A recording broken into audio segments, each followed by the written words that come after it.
I'm Glenn McAnanama. I am the president of a local neighborhood environmental group called Upper Greenside, and we work on local environmental projects to help our community become more environmentally friendly and more sustainable for the future. The kind of things that make the Upper East Side sustainable are different than what would make a suburban community sustainable, are different than what would make a rural area sustainable. So what we're trying to do is piece it together for people and show them the resources that are already there. We're only about a year old, and a lot of our initial campaigns were around educating people in the neighborhood through flyering about the importance of local food, green markets, and biking.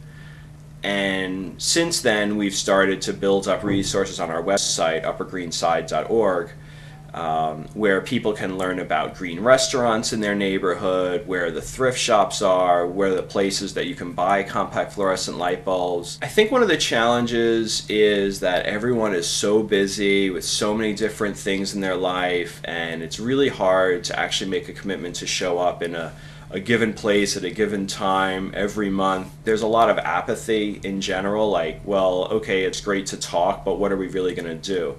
And that's why I've really emphasized, taking it beyond just talking about issues and really making it focused on action in our own area. One of the first actions that we had was the idea around bringing green markets to our neighborhood. There were no green markets in the Upper East Side. We approached one of the local councilwomen, and she was really excited about the idea. This was something very tangible that she could do within the first 6 months that she was elected. And we had the ribbon cutting in June of 2006, less than 6 months after she took office. Engaging government, you can only be told no. The worst thing that's going to happen is they say, we've already thought of that and decided against it, or not yet. At the best, though, you can leverage an idea into reality. I would certainly start with your local elected officials and request a meeting. There's really, I was actually very surprised at how open local government, you're probably not going to get a meeting with your U.S. congressperson or your senator from your state, but you can easily get an appointment with your local city council person if you have. And what I would recommend is a specific thing, a specific item or agenda to talk about. I think the best thing that we've been able to do is really keep it focused on positive action that we can do in the local area. There's so many different issues that a group of 10 or 20 people could talk about in a given hour or two. And everyone has competing interests. And usually what I try to do is tell people, okay, now, is that what we're here to talk about? Are we really here to talk about this, or can we put that to the side and maybe that's something we could talk about later with a different group or one-on-one? It's really horrible that a lot of people drive cars, but if nobody in the room owns a car and we're not really, so what can we do about that? Okay, well, let's study how many cars roll through our neighborhood, and is there anything that we could do with the Department of Transportation to create less cars coming through our neighborhood, create roads that are more bike friendly for people that aren't even in our neighborhood. The thing that gets me really excited is there is so much happening on these issues right now, and I really feel like we're on the cusp of some major changes in our lifestyle and our society. What really got me interested in local issues specifically was I was, to put it mildly, very disappointed in the outcome of the 2004 election, and I just felt like there was nothing that was going to happen at the national level, and at the time we also had a Republican governor who was pretty good on environmental issues, but not anywhere close to where we'd want him to be.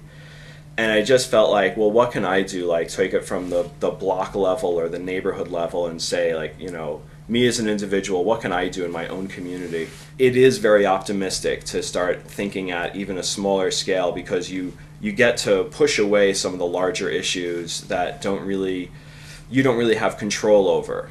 And one of the big things in psychology is that worrying about things that you don't have control over can drive someone crazy. And if you start worrying too much about those things, you're going to be paralyzed into inaction. If people really feel they want to get involved, I would certainly look at what organizations are doing things in your neighborhood already.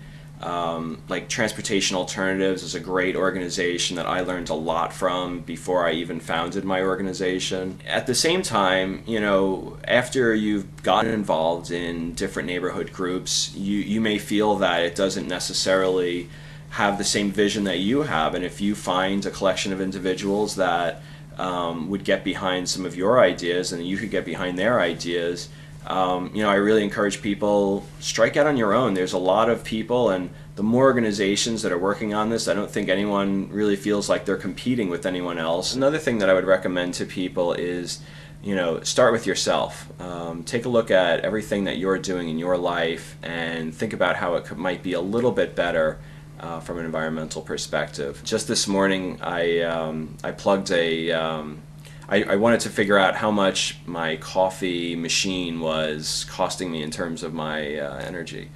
And I figured out that when I left it on after the coffee had already brewed, that it was still drawing significant energy out of the socket just to keep it warm.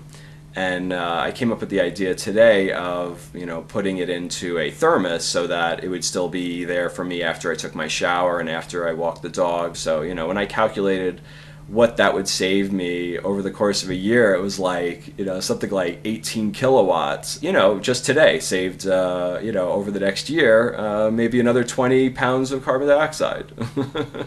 So it's just little things like that, and they all add up, and they all make a difference, and for everyone they're going to be different, and share your ideas with your neighbors and friends and coworkers, and, try to make things happen from the bottom up.